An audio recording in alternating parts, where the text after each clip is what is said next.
What's up YouTube, it's Geoffrey again. Today we're doing yet another Creepypasta, and it's another lost episode Creepypasta.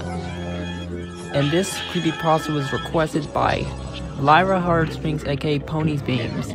Anyways, today's Creepypasta is gonna be Teletubbies lost episode, The Playground. Now, this is a bit of a disclaimer that if you do not like Teletubbies or just don't like Creepypastas in general or anything scary, or just don't want your childhood ruined, I recommend you leave the video. But if you do like to respect shows, despite their demographics of age, and also like creepypastas, then this video is for you.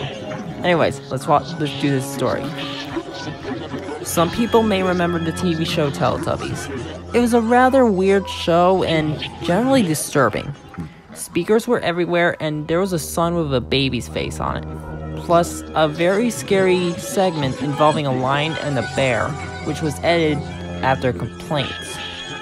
Today I went to my local HMV. The store clerk had recently got a pre-owned DVD. It said Teletubbies, lost episode, The Playground. The clerk said to me that the customer who sold it was extremely upset and that he said he did not want to watch it anymore. I bought it anyways, despite the warnings about the upset customer. I slammed it into my DVD player. It skipped the BBC logo and went straight to the intro.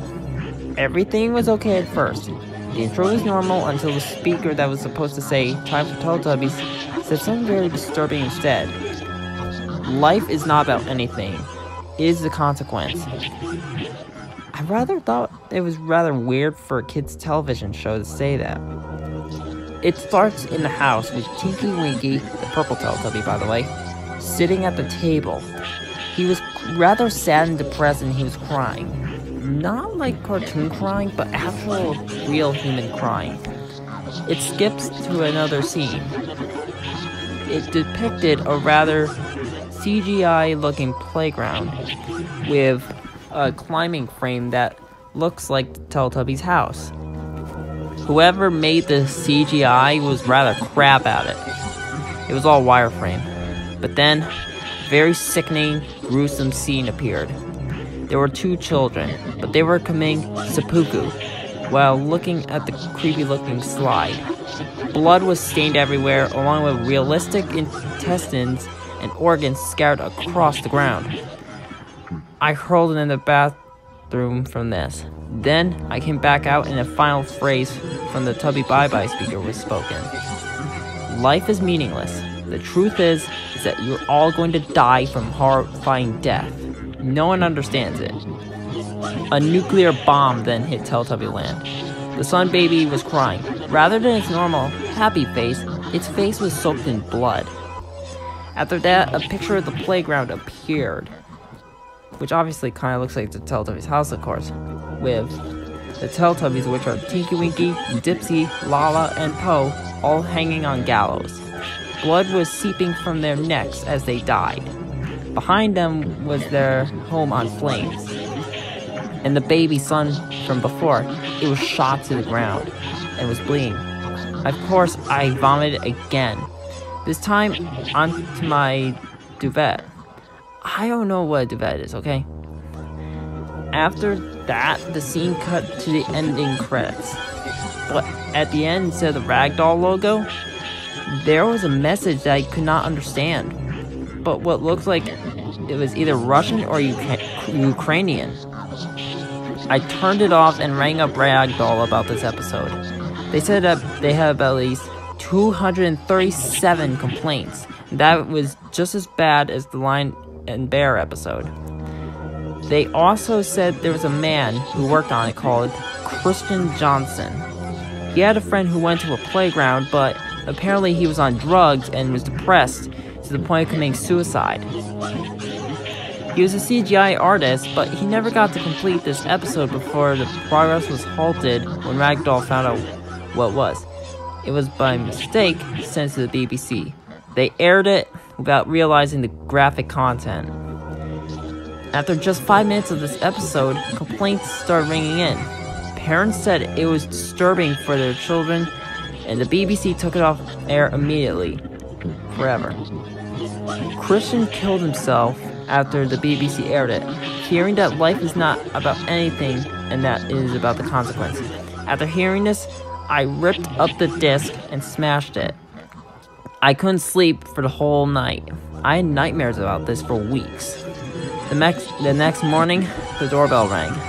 A man dressed as a blood-stained Teletubby appeared, and he said his name was Ted Goldman, the person who worked on Pingu's punishment.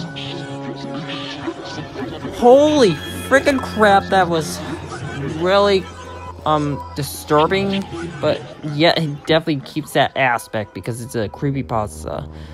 Now, like said before, we all know the blood and gore cliche is always there, but we expect from a creepypasta in general, but seeing a creepypasta about the Teletubbies is like,